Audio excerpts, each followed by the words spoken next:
What's up, knife freaks, sharpness geeks, and purveyors of static goodness? Welcome to the Knife Freak Show. I'm Jonathan McNees, joined here by my co-host, Mr. Chase Boatright. Hey, guys. Don't you just love the enthusiasm? Yeah. We'll get him perked up. He hadn't had enough caffeine yet today. Oh, yeah. All right, how you doing today, Chase? I'm doing good. How are you? I'm doing good too, man. Doing good. Good. So this is brand new. We're going to try this podcasting thing, see how it works out, give us a chance to run our mouths a little bit. So I'm excited. How about you? I'm very excited. I spend, 5 days a week in a shop all by myself, so I have nobody to talk to. So, Yeah, gives you a chance to get it out a little bit, doesn't it? yeah, yeah, Plus, I know you're like me. You listen to a lot of podcasts and stuff too while you're working. So kind of yeah, in that world anyway on the consuming end of it. So we'll for give sure. this a shot on putting some stuff out there. So, all right, cool. Well, what we thought we would do today, we're going to probably be super unprofessional. Hopefully, we'll get better as we go.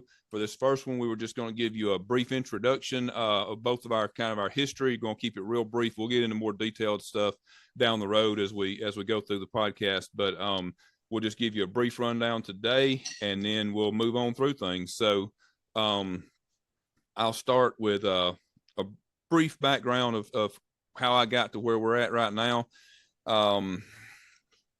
Basically, always loved knives. Always had a creative itch. I always wanted to make stuff or do something kind of artistic or creative.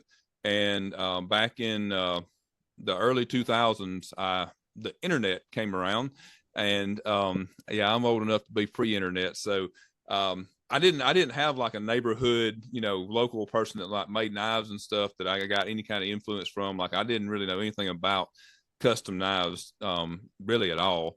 I guess I somehow knew they existed, but not enough to send me down a rabbit hole of looking for information about how to do it or anything. So I just got every knife I could get my hands on. So Yeah, so internet came around. I got to looking, and I started seeing stuff that wasn't just your average buck knife or Gerber or whatever was popular at the time, and started seeing some custom stuff, or the smaller batch production stuff. One of the biggest ones that stands out to me was Strider knives.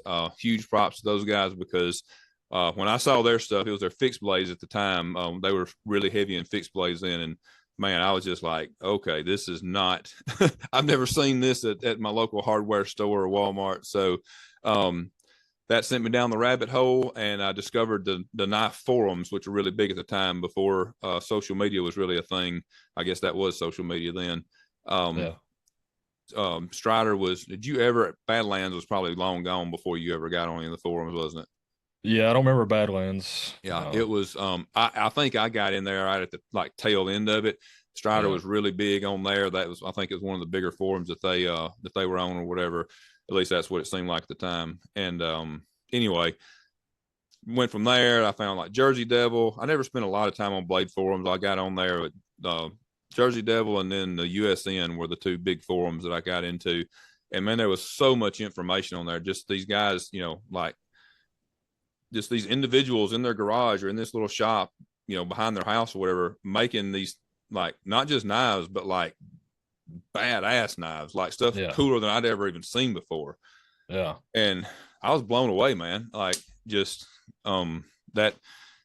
Can you remember the first time you saw like something that just like truly different that hit you? I don't, I don't know about the first time, but I do remember having that sort of like, I don't remember the specific knife, but I do remember being like, you know, that dude made this in a shed in his backyard. Like, Yeah, really? Like, right. that sort of thing. But Yeah, it's crazy, man. And then what blew me away even more than that was that these guys were in there.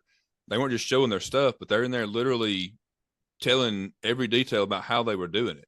Like they were mm, telling what they were doing, what equipment they were using, all their greatest and latest techniques. And I was just blown away, man. I mean, everybody was just like an open book. yeah, I honestly learned the majority of everything I know about knife making in the early days off those forums. I mean, it was crazy. When you get in the USN down the Steel Dust Junkies, which was basically like for the knife makers discussion area, and man, you had like Mick Strider, you had Tom Mayo, Alan Elishewitz, like all these guys that are like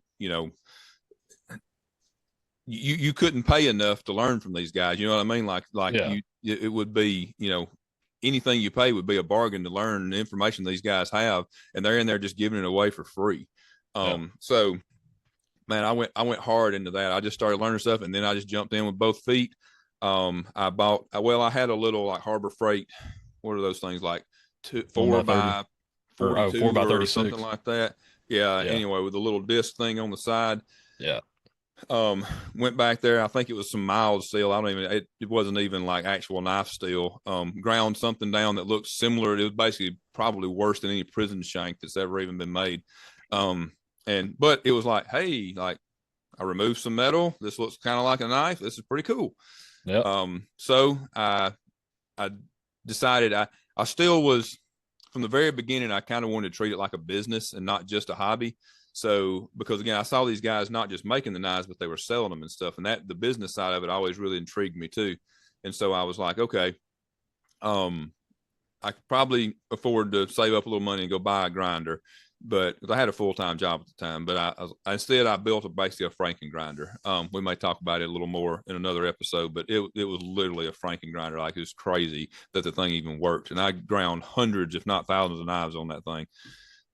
Finally upgraded to a KMG, and then basically just never looked back from there. So, got, like most people, started heavy into fixed blades, and then transitioned within the first couple of years to starting to do folders.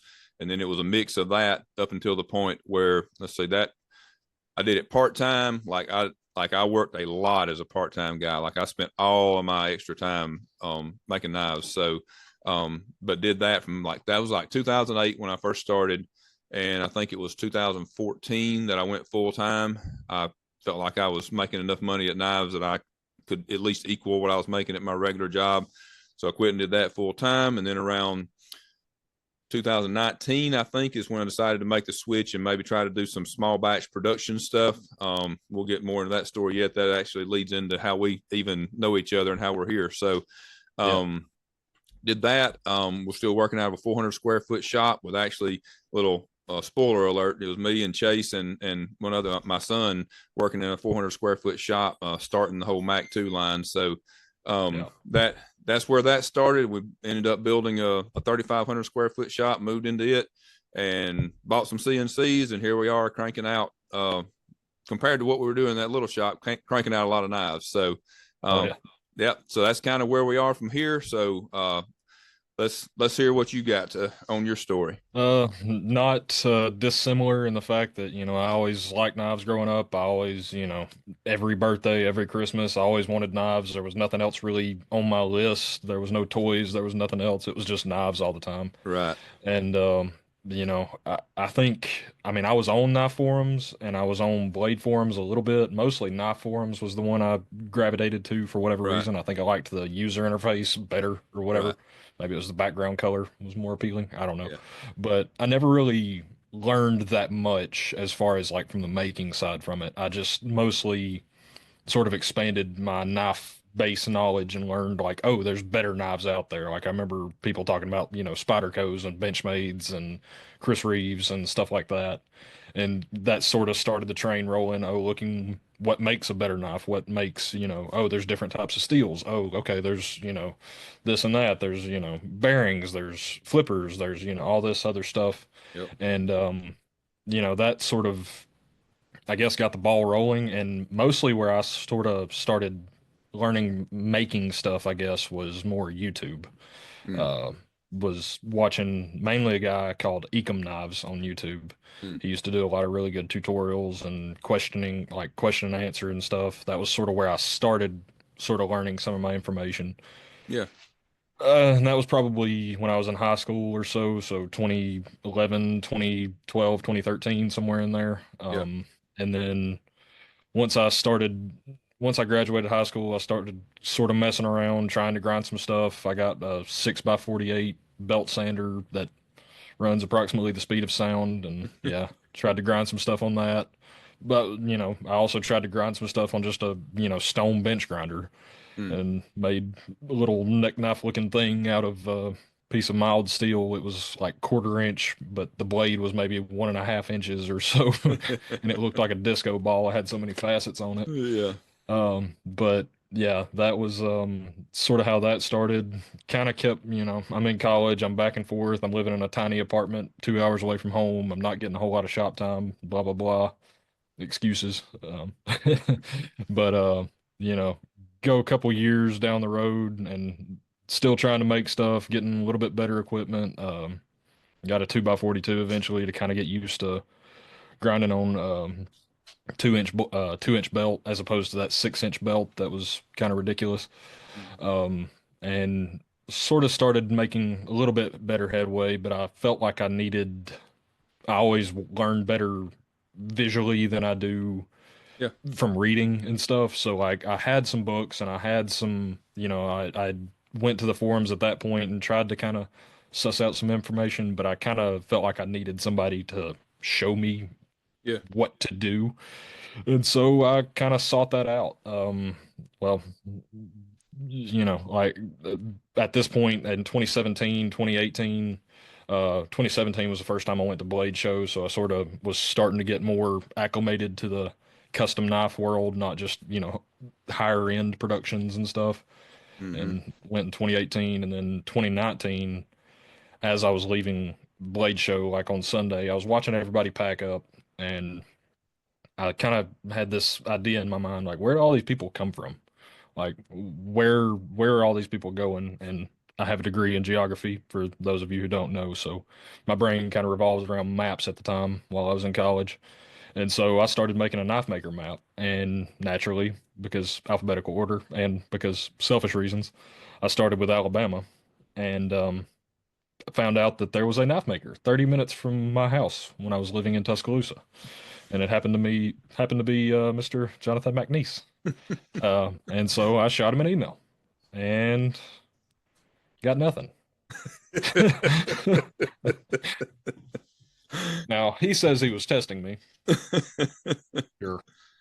I was probably actually just lost track of it and forgot. I understand.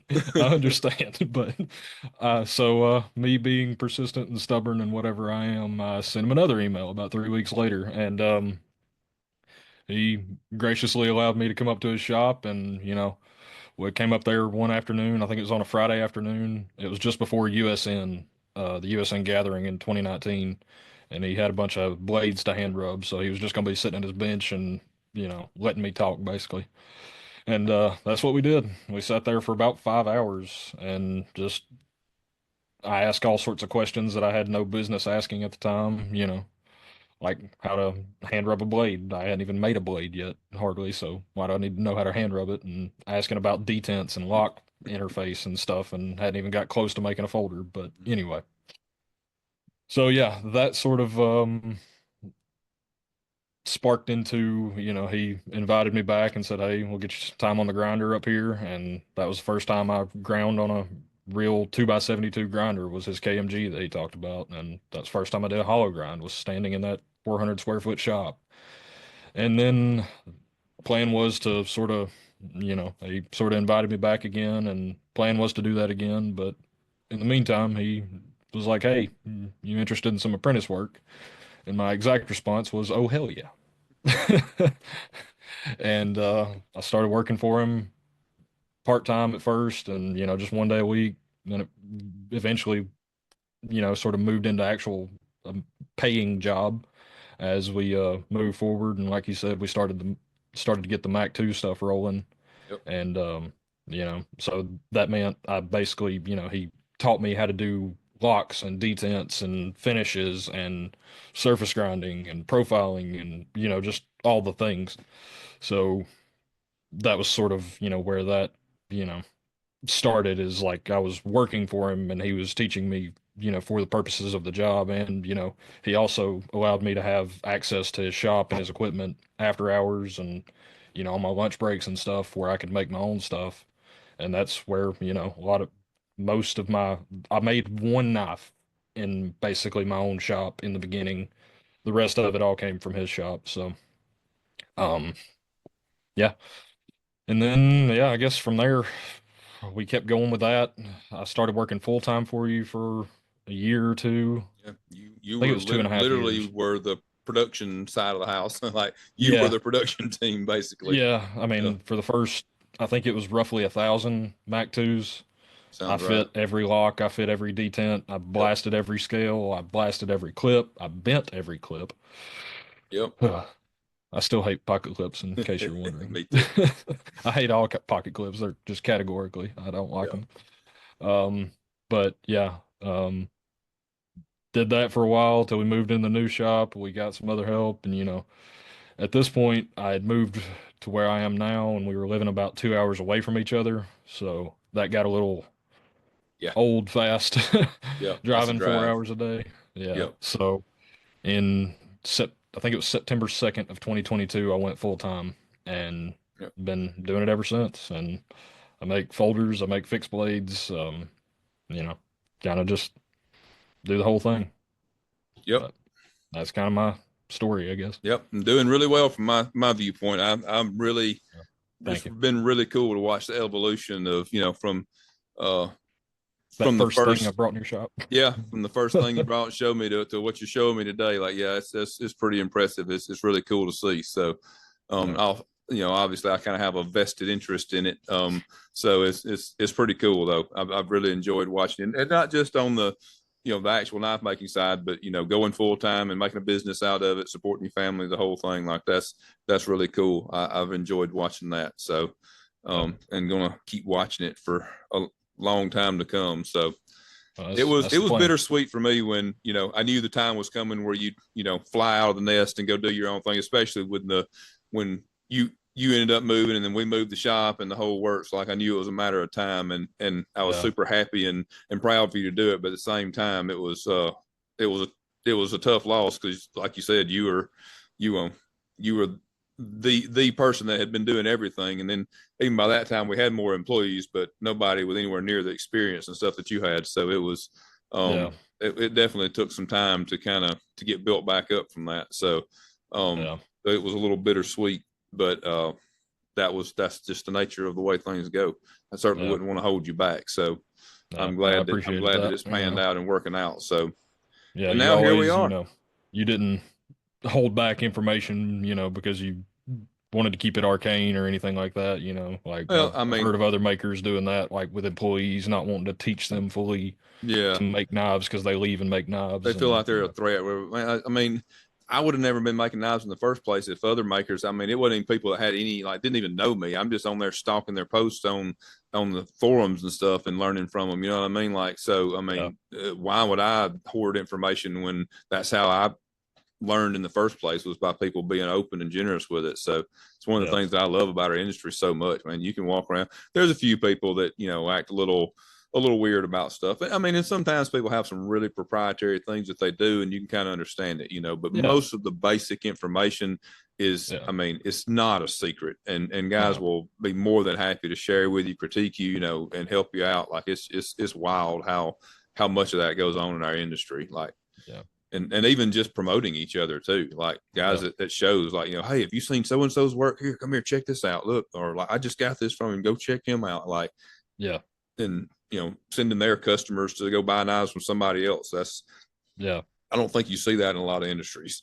I don't So, think so. And that's, yeah, again, I mean, same thing what you said. I mean, that's probably one of my favorite parts about this. I mean, beyond just the knives, but as far as the industry itself, the way it operates is, yeah, I couldn't really ask for a better sort of community right, as far as how the makers yep, act and carry themselves and stuff. So yep, I agree with that completely.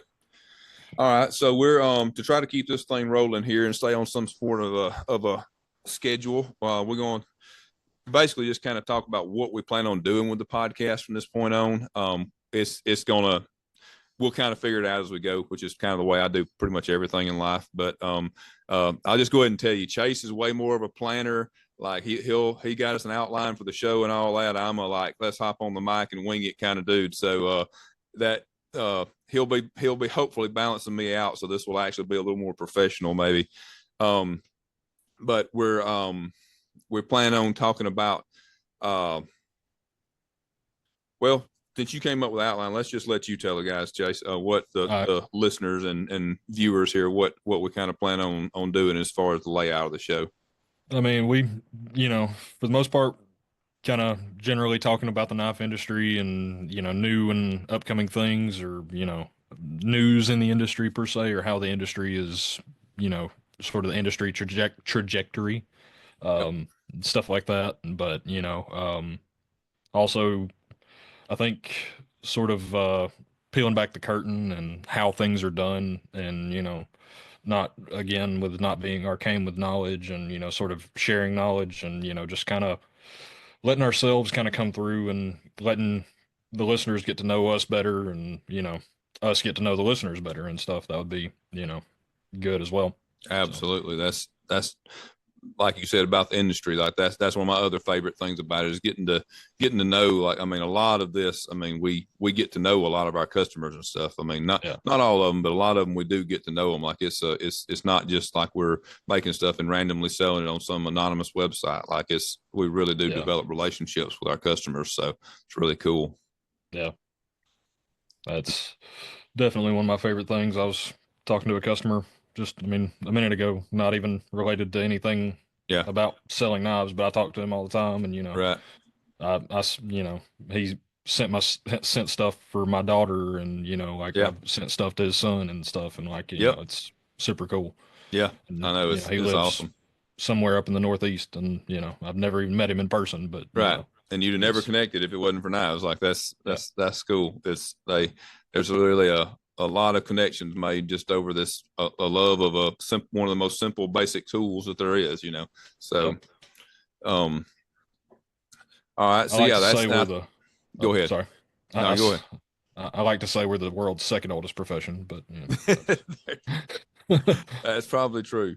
yeah, So and one of the things we'll probably do is you talked about like the industry stuff, you know, as you know from being in the shop with me, I like to I get on soapboxes sometimes and no, get carried away about stuff. So you do too. So we'll see. We'll this probably is get true. into some stuff and I'll tell y'all like when Chase and I work together, like I mean, we do not always agree on all the topics and stuff. So we might even be hashing stuff out on here as far as he may have one opinion and I may have the other, Yeah, which is always good because I'm wrong a lot. So me too. hearing another viewpoint on it is always a good thing. But all in all, though, I think what we want to try to do is do a lot of like you said, let us get to know people, let them get to know us.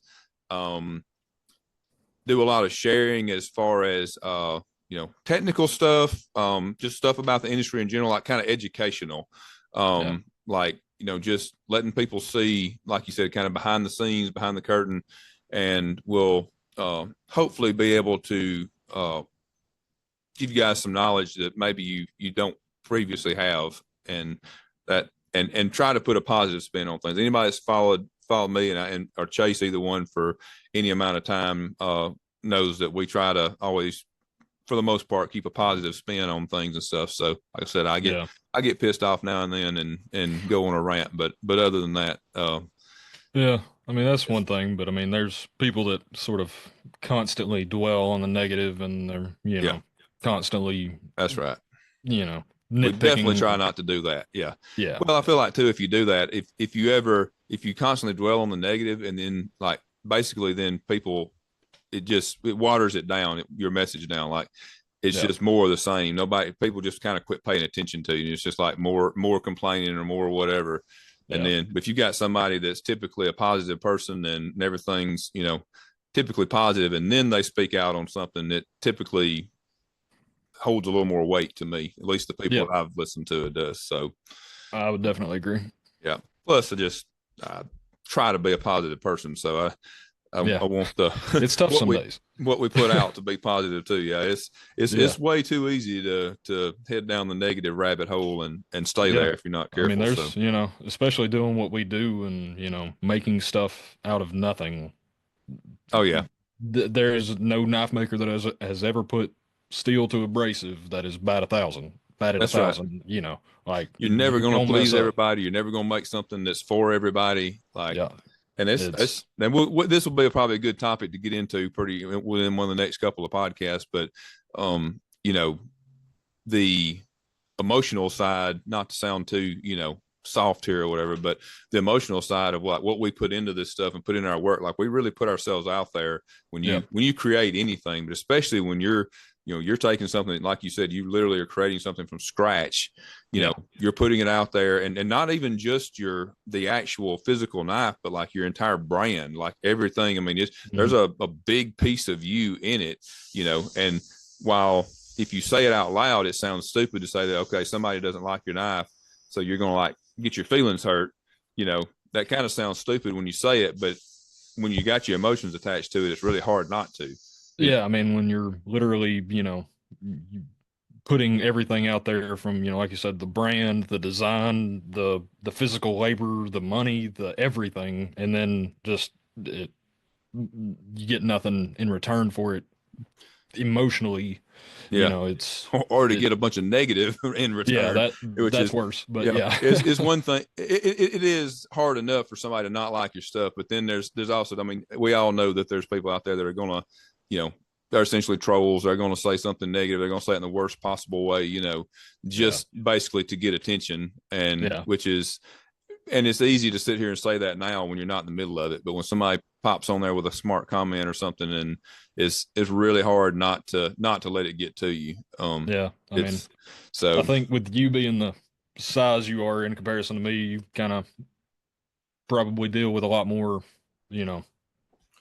negative than I would think. Well, but, it definitely does. I mean, it's always there, but I mean, the more stuff you're putting out, obviously, the more chance you have for people to find things that they don't like or whatever. Plus, you draw more attention. I mean, it just the more attention you get, the more. I mean, attention is a huge thing in our society right now. It's basically currency in our current society. So it's relatively easy for anybody to get it. We all have a platform now, attention's always been currency. I mean, businesses have always paid big money to have Super Bowl ads and everything else because of the attention.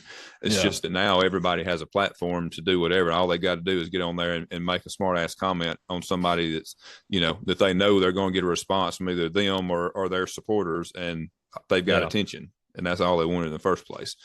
Definitely. So anyway, like I say, we can very quickly get down a deep discussion. That's what I was about to say. We need to get back on track, maybe.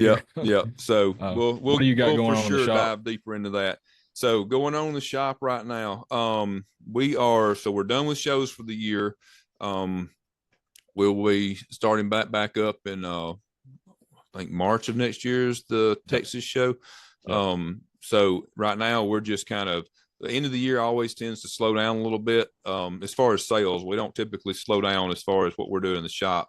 I've just found that at the price point that we're at, most of the people that are buying our stuff are dudes that are buying stuff for themselves. And this time of year, they're spending all that extra money on gifts for the family and stuff. So it's just the normal state of things. So we're actually getting a little bit of inventory built up, getting ready to hit it strong the first of the year.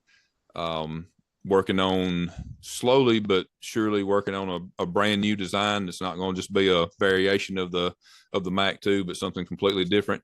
So that's our big goal for coming up here pretty quickly. So let's see.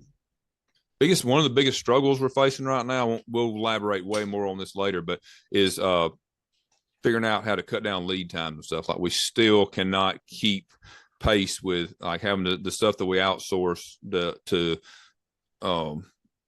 our US based resources that we use, like, which is not much anymore, but like heat treat, blade grinding, just trying to keep everything moving. And that's still one of the biggest challenges. And that's been consistent since we started this whole deal in 2019. It has, and it's smoothing out some. I mean, some of it, like now with blades, we got behind because we were going to start grinding our own blades as far as the surface grinding or double disc grinding. Took way longer to get the double disc than we thought, and got the double disc, and discovered that it wasn't going to really work out that great to try to grind handles and blades on the double disc, that we needed a dedicated machine to grind the blades. So we bought a surface grinder, we got it up and running and figured out how to use it. And by the time we did all that, then we were behind the curve as far as getting more blanks out the door to have them ground. So it's just, I think a lot of that's going to smooth out in the coming year because we've just got so many more of the processes in house now. We just don't Yeah. have that many processes that we're outsourcing, so that cuts down on the lead time stuff. But yeah, that's probably our biggest struggle at the moment. Other than that, when we have parts, abundant parts, we're actually moving at a pretty good pace right now, and so I've been pretty happy with that. We've gotten to a pretty good place over the last 2 or 3 months here of speeding up on our assembly and finishing and stuff. So, That's good. what about you? What do you got going on right now? Just mainly working on folder orders right now. Just trying to kind of get to the end of those, and you know, kind of just doing whatever works. Kind of got some fixed blades in the process too, and do a few of them here and there. Do a few folders, and sometime over this in December, I plan on getting that surface grinder that I got from you back up and running. So Cool. I've got it apart. I just gotta turns out the bearing was a little more difficult to get to than I thought it was going to be. Mm, afraid of That that. whole thing. Yeah, it's hidden in that big old cast nose thing. Right. So yeah. But yeah, beyond that, I mean, I'm just kind of plugging away one at a time. I'm done for Yep. shows until I'm going to be doing Texas for the first time in March. So I'm excited Cool. for that. Yeah, I'm excited for you to come to that. I've got, which I realized like this December is my 5-year anniversary of knife making. Cool. Finished my first one that I call a knife in December of 2019. Yeah, So, that's a cool uh, landmark. Yeah. yeah. So I'm planning on kind of I'm bringing some cool stuff to Texas for that. That's the Oh plan yeah. at least. Oh yeah, that'd Um, be good timing. Cool. yeah. I figured be a fun little thing. I'm gonna Yeah. do. Plan is right now I'm doing 5 different fixed blade folder sets where I'm going to do a fixed blade and a folder all together as one package and sort of try to chronologically, I don't know, mirror my progression. So Okay. like one of the sets is going to have a hamon and stuff because I used to do a lot of that being in your Yeah. shop and kind of do sort of what I've tracked my evolution through 5 sets of knives, I guess. So Right. Right. Kind of as far as like the design, the processes used, and all that. So with your yeah, updated skills at this yeah, point. So yeah, yeah. that's Hopefully, cool. That's a great idea. Yeah, yeah. I'm excited to see that. Awesome. Hopefully it goes well. Yeah. Yeah, I think it will. I think it will. Well, we're Other going than to that, try to not let this thing run too long here. Going forward, I'm sure some of them will probably stretch a little closer to an hour. We're going to try to stick with the 30 to 45 minute time range as much as possible. I'm sure we'll get long winded at times, me especially, but we do want to ask you guys, please give us a follow, a subscribe. If you're on YouTube, please subscribe. Please drop in comments. Chase was saying we want to try to incorporate a question and answer section once we've been doing it long enough to get some questions built up and stuff. Maybe do like just a very short 1 or 2 questions at the end of every show kind of yeah. thing. So guys, please, by all means, drop us questions. We're going to create an email where you can send them in if you're just listening on audio. But for now, you can either just hit us up on either one of our profiles on Instagram or wherever, which we're going to drop in just a second. And then you can hit them on the comments, and YouTube would probably be the best place to do them. So, yeah, please give us a follow, give us some feedback, give us a review on the audio side of things. We'd really appreciate it. Yeah. We'd like to get this thing going in here and reach as many people as possible. So, and on that note, Chase, tell them where they can find you for now.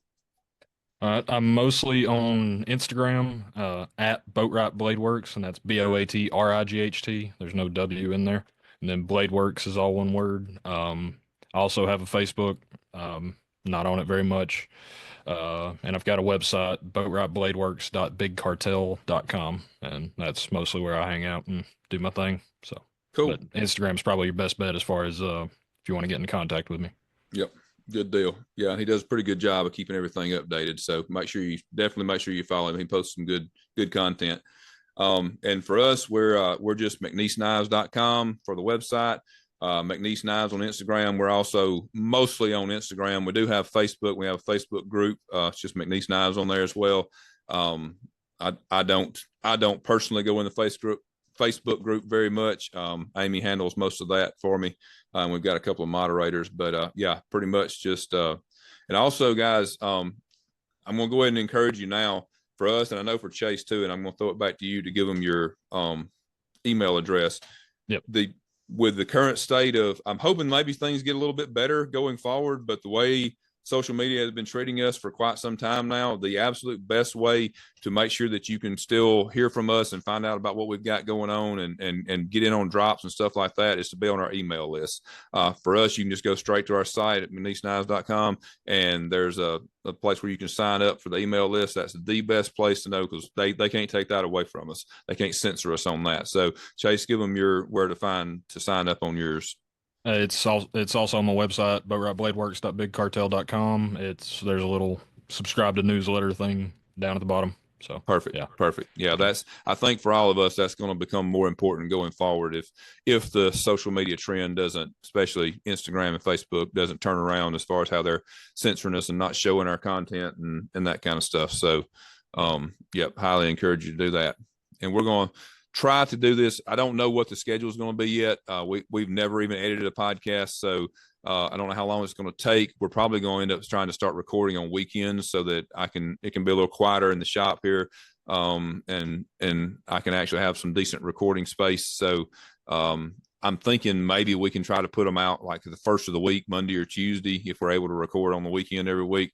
But we'll hash that out going forward. I have no idea when this is even going to air yet. So. We'll figure it all out. And for the YouTube side of things, I know we're going to need to start doing some putting some show notes or something. Well, probably on audio too, putting some notes down in the notes section or whatever, and any things that we reference or whatever, where we can put links and stuff. So not as much today to do, but going forward, I'm sure we'll be wanting to put some links to things that we're talking about and referencing. So, anything else you can think of today? Not really. I'm just excited. Yeah, me too. I think this is a decent first discussion here. Nothing exploded and my microphone's not smoking. So I think maybe it turned out okay. We hope you guys enjoy. We really appreciate you. And don't forget to keep that knife freak flag flying. We got to figure out a good outro here. That'll do for today. All right. All right, guys. We appreciate you. Talk to you later.